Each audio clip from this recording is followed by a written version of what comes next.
नमः सिद्धेभ्यः। ओम नमः सिद्धेभ्यः।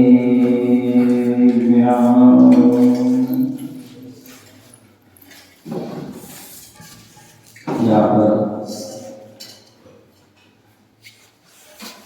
हम सभी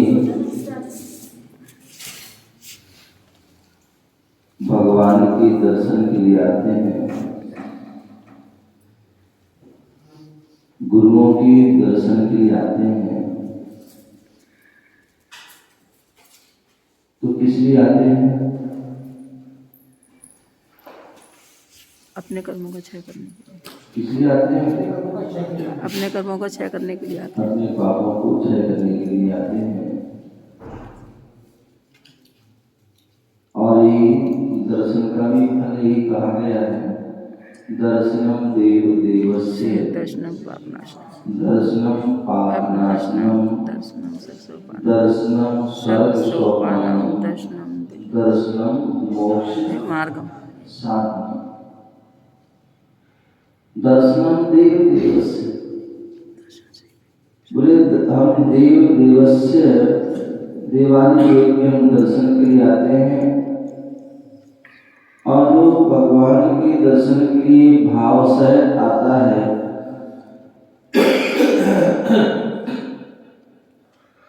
तो दर्शनम पापनाशनम। यदि भाव से भगवान के दर्शन के लिए आ रहे हैं तो आपके जो है पाप जो है नष्ट हो जाते हैं, क्षय को प्राप्त हो जाते हैं। लेकिन शर्त है कि आपको भाव से करना है, बिना भाव के नहीं। यदि आप भाव से मंदिर आते हैं, दर्शन करते हैं,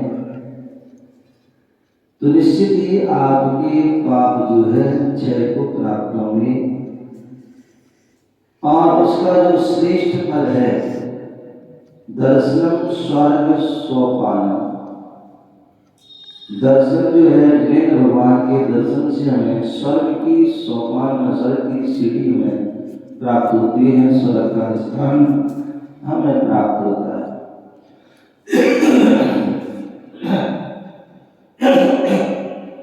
दर्शनम मोक्ष साधनम, दर्शन से हमें परंपरा से मोक्ष की प्राप्ति भी होती है। दर्शन जो है हमें करना है वो भाव से करना है, और भाव के साथ साथ द्रव्य भी होना चाहिए, द्रव्य भी होना चाहिए, क्योंकि आप श्रावक हैं। क्या है? श्रावक हैं। और श्रावक हैं तो जो है भाव अकेले से काम नहीं चलेगा। भाव दर्शन, भाव पूजन, ये जो है मुख्य रूप से जो है मुनियों के लिए कहा गया है। श्रावकों के भाव के साथ साथ द्रव्य भी होना चाहिए, बिना द्रव्य के नहीं। अन्यथा कई बार देखते हैं कि लोग व्यक्ति ऐसी खाली हो जाते हैं। हम 3 लोग के नाथ के दरबार में आए हैं और हम खाली हाथ आते हैं, और जब हम उनके दरबार में आ रहे हैं तो किस लिए आ रहे हैं? हम अपनी झोली भरने के लिए आ रहे हैं, झोली भरने के लिए। लेकिन आपकी झोली वह कब भरेगी? जब आप कुछ लेकर के आओगे। और यदि आप कुछ लेके नहीं आओगे तो झोली भरने वाली। आप लोग रिश्तेदारी में जाते हैं, ससुराल में जाते हैं, समझाने में जाते हैं, या किसी मित्र फ्रेंड या जान कहीं जाते हैं, तो कुछ कुछ ना कुछ लेके जाते हैं। क्या लेके जाते हैं? कुछ ना कुछ फल फ्रूट मिठाई आदि वस्त्र आदि कुछ लेके आते हैं। और जब कुछ लेके जाओगे तभी आपको बहुत कुछ मिलता है। और यदि खाली हाथ चले गए तो कोई बैठने को भी पूछेगा, पानी की भी पूछेगा, मिलने की तो बात ही। आचार्य कुंद स्वामी कुंद श्रावकाचार्य में कहते हैं, क्या कह रहे हैं? हाथ जोड़िए। नित्यम देव गुरु स्थाने गंतव्यम पूर्ण पाणिभि विधियस्तत्र चापूर्ण ज्ञानाभ्यासो विवेकी भी। बोले देव स्थान गुरु स्थान में नित्य ही क्या होना चाहिए?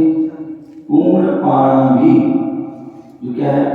पानी, पानी पात्र है ना, मेरा पानी पात्र में आ रहा, तो पूर्ण पानी, खाली नहीं होना चाहिए, खाली हाथ नहीं, पूर्ण भरा हुआ। तो क्या नित्य जो है हम गुरु के पास जाएं या भगवान के पास जाएं तो फल आदि जो अष्ट द्रव्य से जो द्रव्य है, कोई ना कोई द्रव्य लेके जाए, फल लेके जाए, गोला लेके जाए, बाल लेके जाए, अर्घ लेके जाए, कुछ ना कुछ जो है हाथों में लेके जाए। ऐसा जो है विवेकी जनों को जाना चाहिए। देखिए क्यों? क्योंकि वहां पर कुछ लेके जाओगे तभी जो है हमें वहां पर गुण ज्ञान आदि जो गुण हैं वो हमें प्राप्त होते हैं। दूसरे मंदिर आदि में जाते हैं, गुरुओं के पास जाते हैं तो कुछ ना कुछ हमें उनसे ज्ञान का अभ्यास भी करना चाहिए। कुछ ना कुछ हम बात वहां से सीख के आए, कुछ ना कुछ हमें जो है बोध की बातें हैं, बुद्धि की बातें हैं, उनके बारे में जानकारी है, उनको समझें तो तभी आपका जो है गुरु के पास, परमात्मा के पास जाना सार्थक हुआ। आप परमात्मा के पास गए, गुरु के पास गए, पुण्य कमाने गए थे, गुणों को प्राप्त करने गए थे, और मालूम पड़ा वहां से हम जो है हमने क्या किया, वहां पर अनेक प्रकार की जो है हम यहाँ वहाँ की सांसारिक बातों में लग गए, सांसारिक कार्यों में लग गए, तो उससे क्या होगा?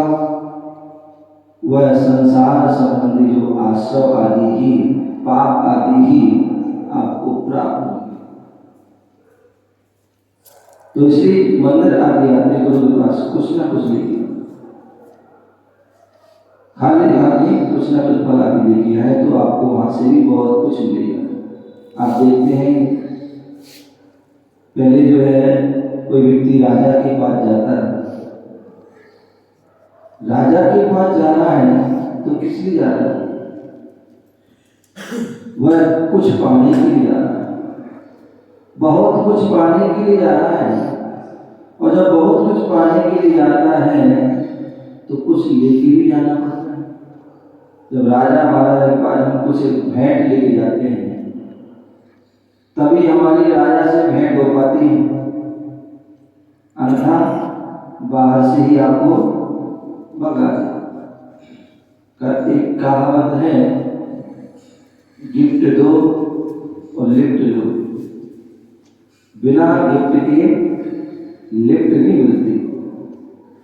तो इसलिए जब हम कुछ लेके जाते हैं तभी हमें सम्यक्त कौमुदी ग्रंथ में वहां पर ही बताया गया। क्या कहा है? बोले 3 स्थान पर कभी खाली हाथ नहीं जाओ। क्या? 3 स्थान पर कभी खाली हाथ जाओ। कौन से? रिक्त पाणी ना पश्चित राजानम देवताम गुरु निमित्तक वैशिवे फलेन फल मादिशे। बोले राजा के पास कभी खाली हाथ नहीं जाओ। राजा के पास जब भी जाओ कुछ ना कुछ लेके जाइए। भगवान के पास जाते हैं, 3 लोक के नाथ के पास जा रहे हैं, तो वहां पर भी कभी खाली हाथ नहीं जाना चाहिए। बोले राजा के पास जाते हैं तो खाली हाथ नहीं, भगवान के पास जाते हैं तो खाली हाथ नहीं जाए, और गुरु के पास जाते हैं, गुरु के पास जाते हैं तो भी वहां खाली हाथ नहीं जाना चाहिए। और तीसरे चौथे जो है विद्वान के पास, विद्वान के पास जाए तो वहां पर भी खाली हाथ। गुरु के पास जा रहे हैं जो रत्नात्रय के धनी है, महाव्रत को जिन्होंने धारण किया है, सकल संयम को धारण किया, जो गुणों के भंडार है, और उनको इन गुणों को पाने जा रहे हैं, तो वहां पर भी हम खाली हाथ जा रहे हैं। परमात्मा जो 3 लोक के नाथ हैं, जो अनंत दर्शन, अनंत ज्ञान, अनंत सुख, वीर, ऐसे अनंत चतुष्टय के धारी हैं, जिन्होंने जो है अंतरंग और बहिरंग लक्ष्मी को प्राप्त किया है, ऐसे उन भगवान के पास जा रहे हैं तो खाली है। किसी विद्वान के पास जा रहे हैं तो विद्वान के पास जाओगे तो भी खाली हाथ। जब उसके लिए कुछ लेके जाओगे तो ही आपके बारे में आपको बताएगा, ज्ञान देगा। किसी वास्तु के पास जाओ, ज्योतिष के पास जाओ, किसी भी सीए के पास जाओ, वकील के पास जाइए आप, पहले उनकी क्या होती है, फीस को डरवाते, क्या कहते हैं, पहले फीस, तभी वह जो है आपको बता। किसी से हमें कुछ पाना है तो उसके लिए कुछ पाने के लिए कुछ खोना पड़ता है। कुछ खोगे तभी बहुत कुछ प्राप्त होगा। तो इसलिए आप जब भी जाएं तो कुछ ना कुछ देखो, अन्यथा बहुत से लोग जो है खाली हाथ आ जाते हैं।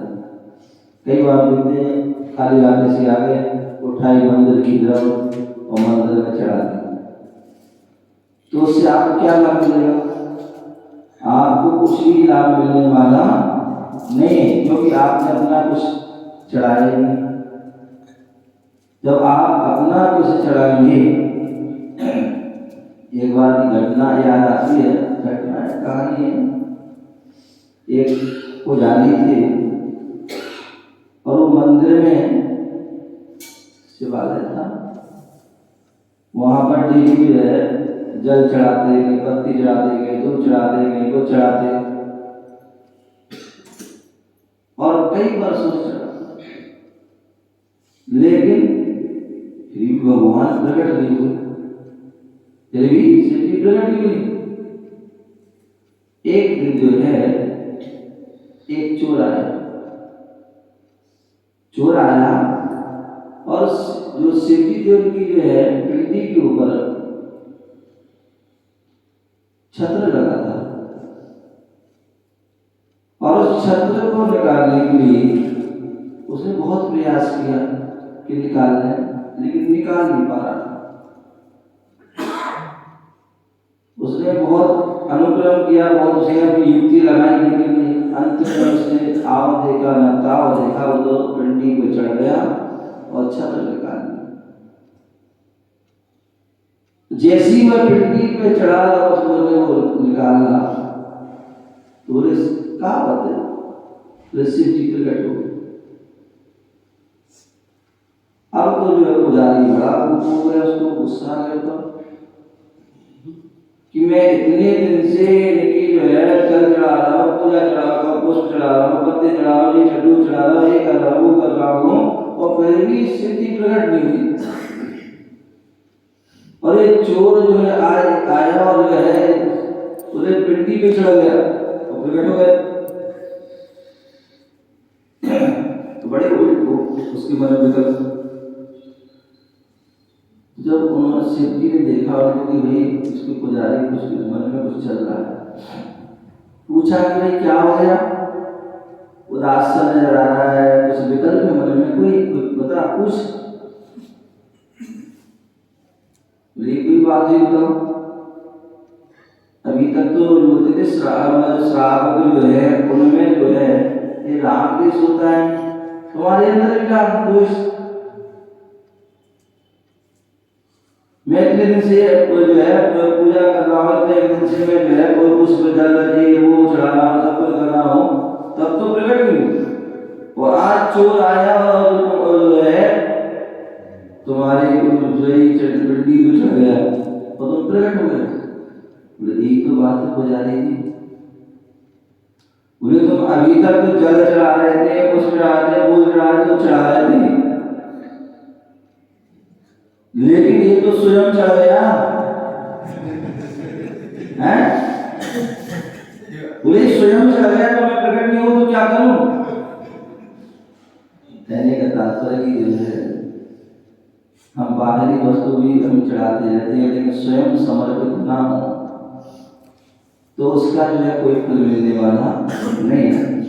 तो उसके आपको जो है ये द्रव्य तो चढ़ाने हैं, उसके साथ साथ में भी बोले देव शास्त्र गुरु के चरणों में समर्पित होना है। और जो सच्ची मन से सच्ची श्रद्धा से मन वचन काया प्रयोग, इससे प्रयोग से तीनों योग से यदि समर्पित हो जाता है तो निश्चित मानिए उसके लिए उपलब्धि की सिद्धि की प्राप्ति से हो जाती है।